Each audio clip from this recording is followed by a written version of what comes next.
Welcome to the five. Welcome to the 5 levels. Welcome. Oh wait, I need some water. Welcome to the 5 stages of spiritual awakening. After this, you will know exactly what stage you are at. When you meet other people, you will understand what stage they are at. And you will understand how to reach the final stage. You see, consciousness is spirit. Consciousness is God. So the level of your spiritual awakening is determined by your level of consciousness. Consciousness is also synonymous with awareness. So the more awareness that you have, the more spiritually awakened you are. While the more you are unconscious, the more asleep you become. You see, the 5 stages of spiritual awakening coincide with the 5 levels of consciousness. So we will use these 5 levels to understand where we are in our spiritual awakening process. But before we begin, there are a few things we need to understand. You see, in Hinduism, there are 2 states of God. Now, you don't need to memorize the names. One state is called Nirguna Brahman, and one is called Saguna Brahman. Nirguna Brahman is God in the formless, eternal, infinite, limitless state, the source from which all life emerges. And Saguna Brahman is the dynamic play of consciousness that manifests as the universe and all of reality. To put this more simply, consciousness is energy. Pure consciousness is energy that is vibrating at the rate of infinity or beyond. It is energy that is beyond the confines of space and time. Therefore, it is eternal, limitless, formless. Dynamic consciousness is energy vibrating at the rate of infinity or less. It is energy that is confined by the boundaries of space and time. Dynamic consciousness, or the universe or existence, is the dynamic play between zero or infinite nothingness, which manifests as space or emptiness, and infinite energy. In other words, infinite everythingness. So you have infinite nothingness and infinite everythingness. And this energy vibrating at the rate of infinity is slowed down all the way to zero, with every single thing in reality vibrating at its own unique frequency of existence, with all of reality manifesting in between. All your universes, all your heavens, your hells, every dimension of reality, everything you will ever experience in this life and the next. Pure consciousness, on the other hand, is the totality of everything. It is the absolute and contains all of existence within itself. And between you and me, this is the true nature of what you really are. To put it bluntly, we are all the same one consciousness, experiencing itself subjectively through an infinite array of unique and changing forms. In truth, God is the only thing that is. Separation is an illusion, and life is God's big game of hide and seek, in which we forget our divine nature, and through lifetimes we begin to wake up. And to awaken spiritually is to know the truths that I have just spoken about. You see, the highest level of awareness is to realize these truths. So, congratulations. You are now enlightened. You see, all of existence manifests between 2 polar opposite realities. You have the external world of changing forms, and you have the source, the internal realm of the formless, the eternal, the infinite, the limitless. Temporary, eternal, limited, limitless, separation, unity, even hell and heaven. The 5 levels of consciousness and the 5 stages of spiritual awakening are the journey we take between these 2 points. We are cast out into unconsciousness, into illusion, and as we awaken, we begin to make our way back home to the truth. So the first level of consciousness and the first stage of spiritual awakening is delta consciousness. You see, our brains are always vibrating at certain brainwave frequencies, and the rate of vibration of those frequencies determines the nature of the reality we experience. Delta waves are the slowest level of brainwave frequency, and when our brains are in this state, we are in deep sleep, completely unconscious. In the universe, delta consciousness manifests as the four elements, the building blocks of everything. The earth, you could say, is existing at the frequency of delta consciousness. Remember, everything is energy and vibration, man. And energy is life. So literally, everything in existence is alive. Yes, even the rocks. However, just like when your brainwaves are slow enough, you may appear dead in deep sleep. You see, the absence of consciousness is also the absence of life. And when your brainwaves reach zero, that means you are actually dead. In the same way, objects like rocks are vibrating at a frequency of existence that is below the threshold in which life can be perceived. However, as you increase in delta consciousness, as you begin rising higher in frequency, things like trees and plants begin to manifest. Next time you go outside, I want you to really look at a tree and see just how weird they are. They're almost like rocks. They're just there. They're just doing their thing. They can't move, but you know they are alive, no different than you. They have a level of awareness because they respond and react to their environment. And it is at this stage in which consciousness first emerges. Human beings at this stage of spiritual awakening are completely unconscious, as you would imagine. They have no awareness at all. They are, for all intents and purposes, more monkey than man. They are often called NPCs or non-player characters. In video games, an NPC is a character who is completely run off pre-programmed programming. So too, humans operating at this stage of awakening have no ability whatsoever to change their programming. They are stuck in their ways, almost like a rock or a tree. They are trapped in their patterns of behavior, their conditioning. That doesn't mean they're bad people. It just means they aren't conscious. A great example is if you've ever seen the TV show Westworld. In Westworld, rich people go to this world of the West, this Western-themed world, where they get to interact and experience robots that appear to be human.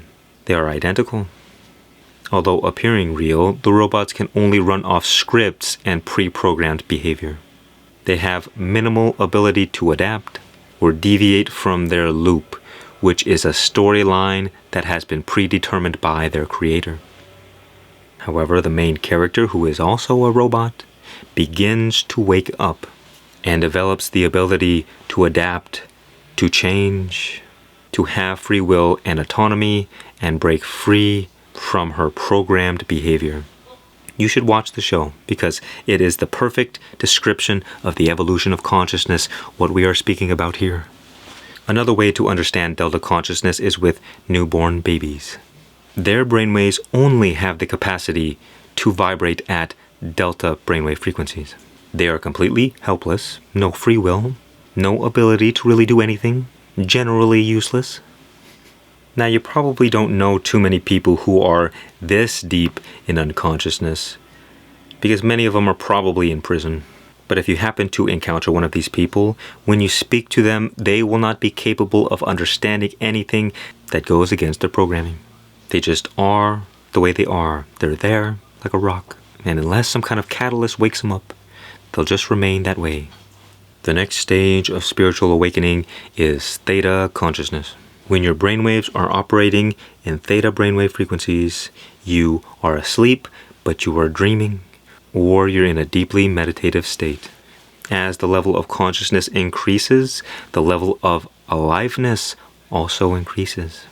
We all know that trees are alive, but trees are not as alive as fish, as insects, as reptiles or birds. The majority of all animals on Earth exist in theta consciousness, in a dreamlike state, alive, but not really that aware. They are still completely controlled by their predetermined programming. However, they have a greater ability to act in their environment. One important thing to know about consciousness is that consciousness is also potential.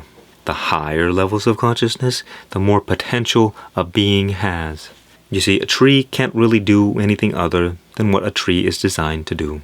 Neither can a bee, for instance. But a bee has far more freedom to move around and operate in 3D reality. Although you can't say a bee has any kind of free will or autonomous sense of self, it most certainly has the freedom to move across distances, to complete goals, and to satisfy instinctual desires. The level of complexity increases.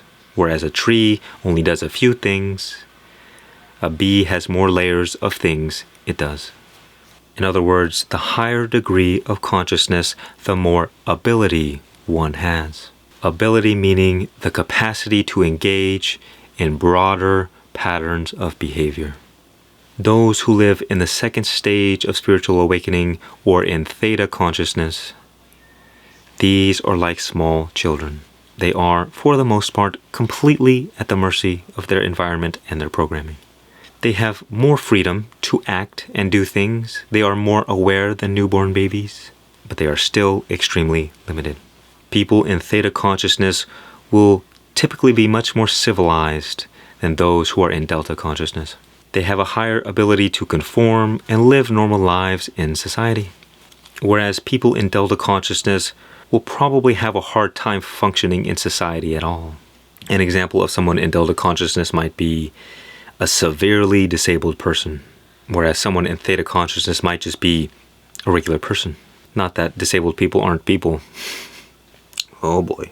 These levels of consciousness also coincide with the different chakras that we have. These levels of consciousness also coincide with the different chakras or the different energy systems. So those who exist in delta consciousness are stuck in root chakra, which is primarily focused on fear and survival, pure animalistic consciousness, while theta consciousness is aligned with the sacral chakra, which is the second lowest state of animalistic consciousness, based on desire and the sexual instinct. Those in theta consciousness may perhaps be stuck in a perpetual state of desire, of wanting things, falling into addictions, while delta consciousness focuses on avoiding pain. In theta consciousness emerges the strong desire to pursue pleasure. These people are deeply embedded in the illusion of reality, in the dream, and they will have a hard time waking up. Think about the inner world like an ocean. You see, deep down in the unconscious, you got a lot of ways to go. It's dark, it's cold, it's scary. But as you get in theta consciousness, you begin sensing the light of the surface, and there is more active life all around. As we rise to even higher states of consciousness, we enter into the third stage of spiritual awakening, that is alpha consciousness. The third stage of spiritual awakening has two parts, lower alpha and higher alpha. Lower alpha is aligned with the solar plexus chakra, and higher alpha is aligned with the heart chakra. While when your brainwaves are in an alpha state, you are awake, but you are relaxed. This is like emerging up and out of the surface of the ocean, where you are no longer one with the ocean, but there is separation. The alpha state is a critical turning point, where consciousness for the first time truly awakens. For the first time, when your brainwave frequencies are in an alpha state, you experience a strong sense of separation, of individual identity. This is where ego emerges. While you are dreaming or in the sleeping state, there exists a kind of milky oneness. You can experience this for yourself. There's a lack of boundaries, there's a lack of separation. But the moment you wake up, the boundaries of reality become more concrete. They become more well-defined. Alpha consciousness is present in any animal who has a strong and clear sense of individual identity, or in other words, self-awareness. The highest spectrum of alpha consciousness in the animal kingdom is, of course, human beings. But next in line would be, as you may have guessed, chimpanzees and apes. And if the other human species that we didn't eat and kill, if those guys were still alive, they would probably be in second place. But they're not. They're not. Congratulations, you have winner DNA. Other animals that show emerging signs of alpha consciousness are elephants, some birds, dolphins. Soon, in a few thousand years, you might be having a conversation with a dolphin. Imagine that. Broadly speaking, there are two types of human beings that exist at the alpha consciousness state. There's a positive polarity and there's a negative polarity. You see, the hallmark of alpha consciousness is separation and individuality. Individuality. Which implies a few things. The first thing is the painful realization of the horrific nature of reality. You realize that you are a separate entity in a hostile world where everything is trying to kill and eat you. You become aware of future possibilities and you can remember the past. For the first time, you are able to emerge from the present moment and enter into the realm of mind and thoughts, which means you become aware of a new dimension of reality, time. Those who are in the lower third stage of spiritual awakening have a strong tribal mentality. These people have strong egos. They are very stubborn. They're stuck in their ways. They are selfish and they will use others to satisfy their own desires. They may have strong relationships within their own tribe, but it's very us versus them mentality. You see, the solar plexus and the ego are the source of power and control. So people in lower alpha consciousness are always playing power games. They're always in a state of competitiveness. Through this level of consciousness emerges for the first time the concept of war. People in the lower third stage are always at war with something, and there is a never-ending power struggle and the desire to control reality, to force things, and to control others. You could probably safely say that most people are living at this level of consciousness. The positive aspect, however, of alpha consciousness, the higher third stage of spiritual awakening, allows for the emergence of selfless service, heart-based consciousness. As we enter into the heart chakra, we for the first time truly experience the power of spirit. The heart is the bridge between the earthly realms and the spiritual realms. The lower three chakras are all animalistic consciousness. They're based off animal instinct. Although they are necessary, they are earthly and devoid of spirit. However, with the emergence of separation and individuality comes with the notion that I, as a separate being, can understand and empathize with your suffering. Lower alpha consciousness is like the reptilian brain that says, I will take whatever I want, even if it means killing you. Higher alpha consciousness is like the higher mammalian brain, the emergence of morality, and says, I will take care of you and give you everything that you need, even if it kills me. For all intents and purposes, the spiritual path begins with higher alpha consciousness. Until then, one is lost in animalistic pursuits of power, lust, and survival. The fourth stage of spiritual awakening and the fourth level of consciousness is an interesting one, and that is beta consciousness. Beta consciousness is an extension of alpha consciousness in that the sense of individuality and separation is even stronger. Like the alpha, the beta has two polarities as well, a positive and negative. Sorry, I just was possessed by my past lives.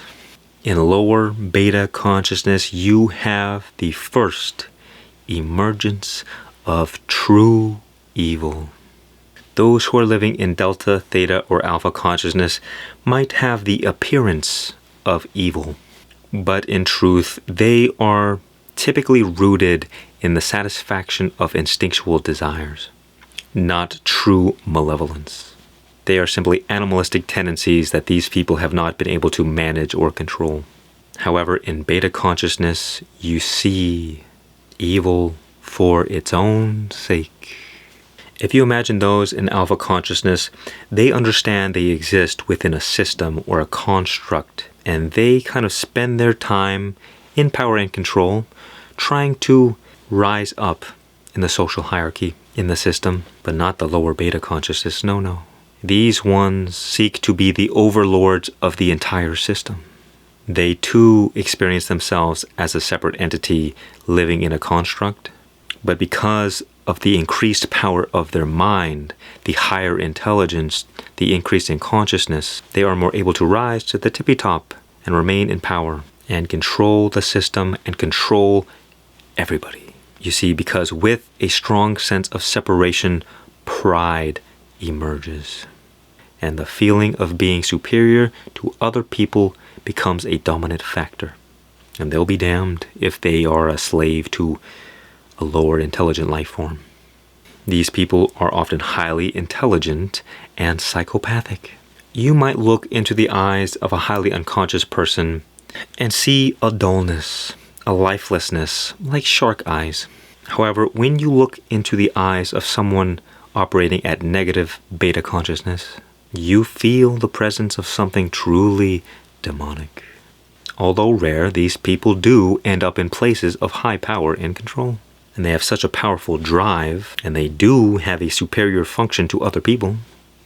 And because they are operating at a higher level of consciousness, they have a greater ability over other people. And that is how they achieve these positions of power. And they become the evil elites, the ominous they. As I said, they are ruthless, relenting, and they are free from all moral constraints. You see, both in beta and in alpha consciousness, with the emergence of separation and individuality, I'll get it right, I swear, you have a choice, a sense of free will that is just not present in lower states of consciousness. And with this choice, you can choose to return to lower states of consciousness, to go down, or you can choose to rise to the higher levels of spiritual awakening. One of the most critical points on the spiritual path is that decision. Do you choose to be a part of the dark side or the light side? For those in beta consciousness that choose the higher path, they become extremely powerful, great catalysts for change in the world. They become conscious creators of their reality.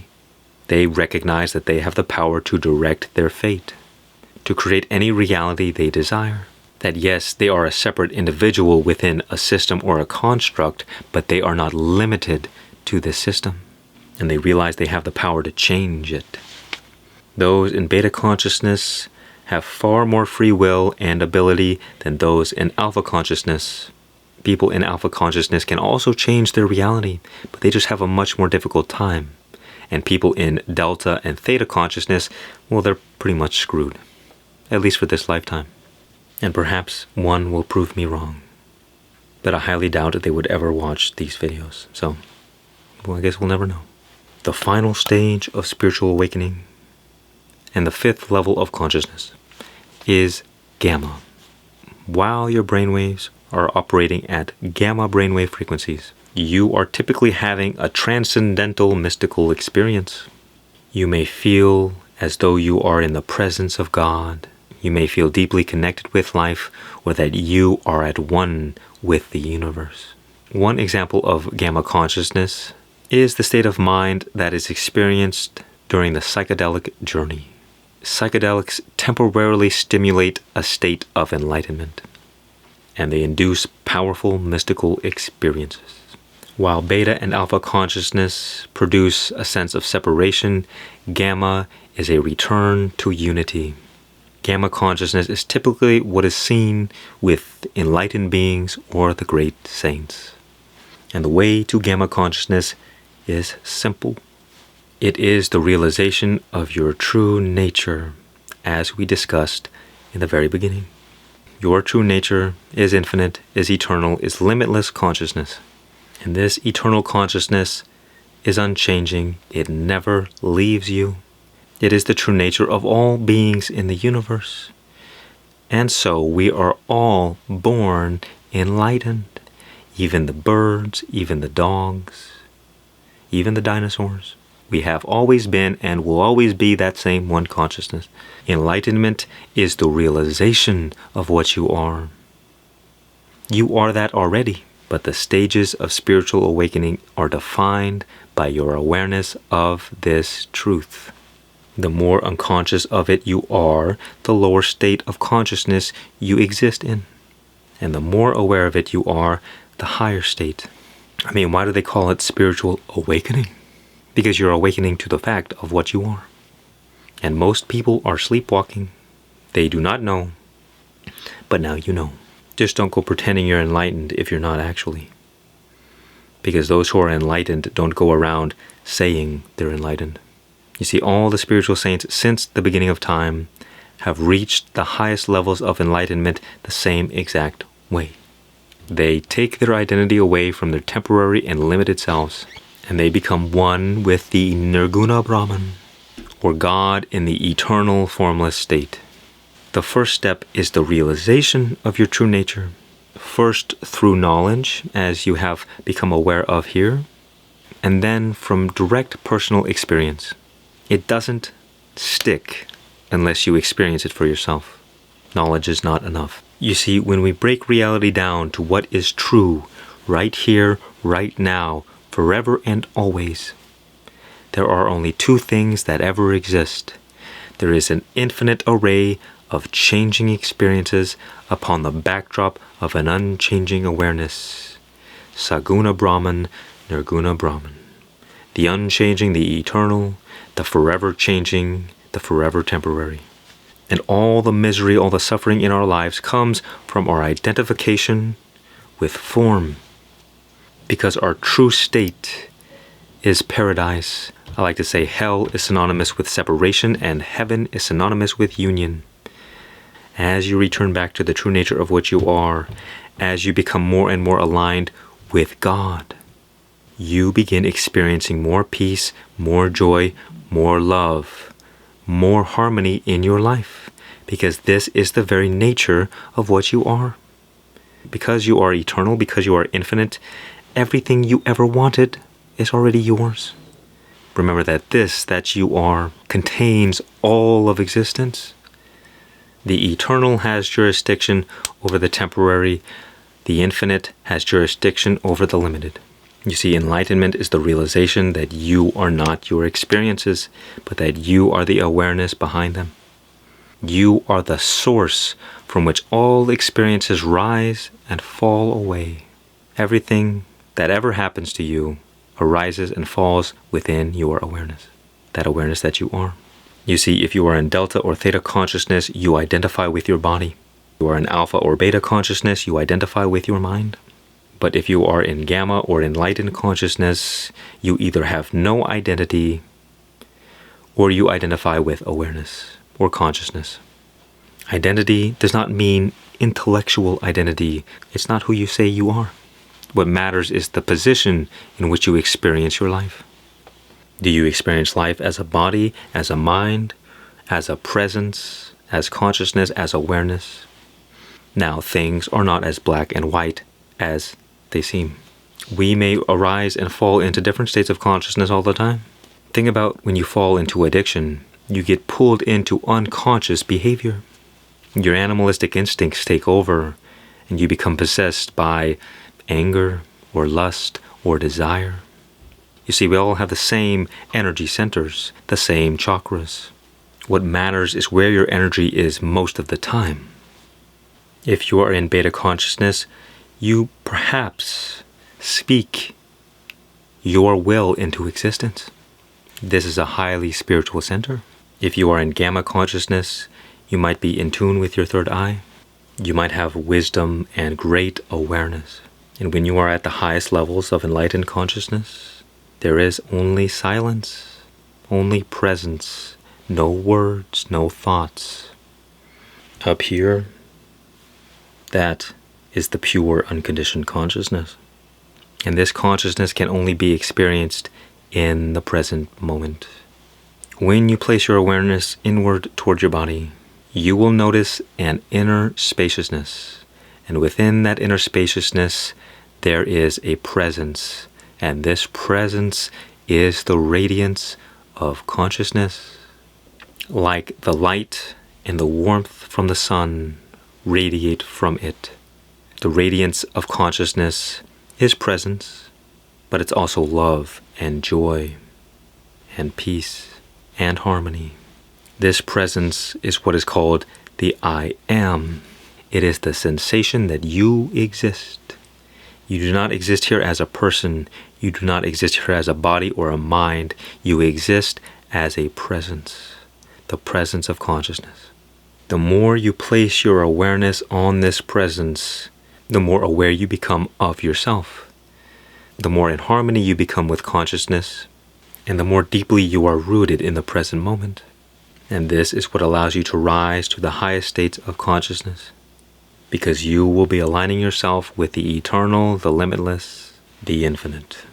And you will know this is true because this presence, this inner spaciousness, is unchanging, and what is unchanging is eternal. The question is, how aware of it are you most of the time? Those who live in deep levels of unconsciousness are not aware of it at all.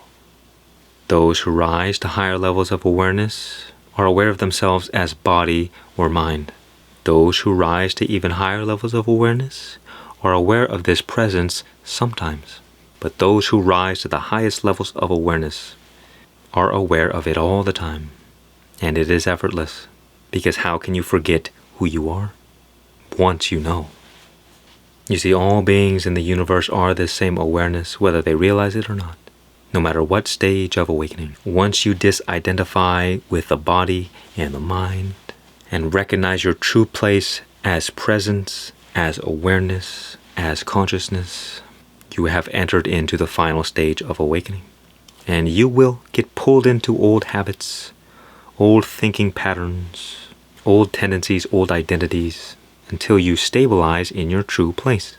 All of the trauma, all of the conditioning will emerge for you to let go of, to accept, to love, to allow, so that every energy center falls back into harmony, and this is called alignment. And through your continued recognition of what you are, your whole system begins harmonizing itself, and so too the world around you begins to enter into harmony. You will experience an everlasting peace, radiant joy, love, and gratitude for no reason other than being alive. You will no longer be so concerned with satisfying your physical desires. Although you may still enjoy the temporary pleasures of the world, you just won't be attached to them. They won't have a grip over you. Your recognition with the truth will mature, and you will continue to see proof of the oneness of all things. By far, the biggest tell that reveals whether or not you are in the final stage of awakening is that you no longer experience suffering. As you stabilize into this final stage, you might oscillate from time to time, from no suffering to suffering, from no identity back into your old identities, from freedom to slavery, from awareness to unconsciousness. As the spiritual teacher Muji has said, when a fan is spinning and you turn the power off, the fan still moves for some time until eventually it slows down and stops. You should know that the stages of spiritual awakening do not necessarily happen in a linear fashion. If you are stuck in Delta or Theta consciousness, well, again, you probably won't be watching this. But this is like being real deep in a black hole. There's just not that much of a chance to escape. But as you rise into the higher consciousness of Alpha and Beta, your ability to increase your levels of consciousness further exponentially rises. You might go straight from alpha consciousness to gamma consciousness and skip beta entirely. Everybody's journey is different. You might even stay on the alpha consciousness journey, in that you dedicate your life to selfless service, and that is an incredibly beautiful journey. Anyone who is watching this has the opportunity to enter into the final stage of spiritual awakening, because all it takes is a single recognition to spark the unfolding of events and experiences to further stimulate your highest spiritual growth, until eventually you are completely spiritually awakened, free from the illusion of the dream, and fully immersed in the recognition of your true nature as the limitless, the eternal, the formless consciousness, free from suffering, full of peace and joy and love. It doesn't matter how long this journey takes, because if I can let you in on a little secret, the journey never ends.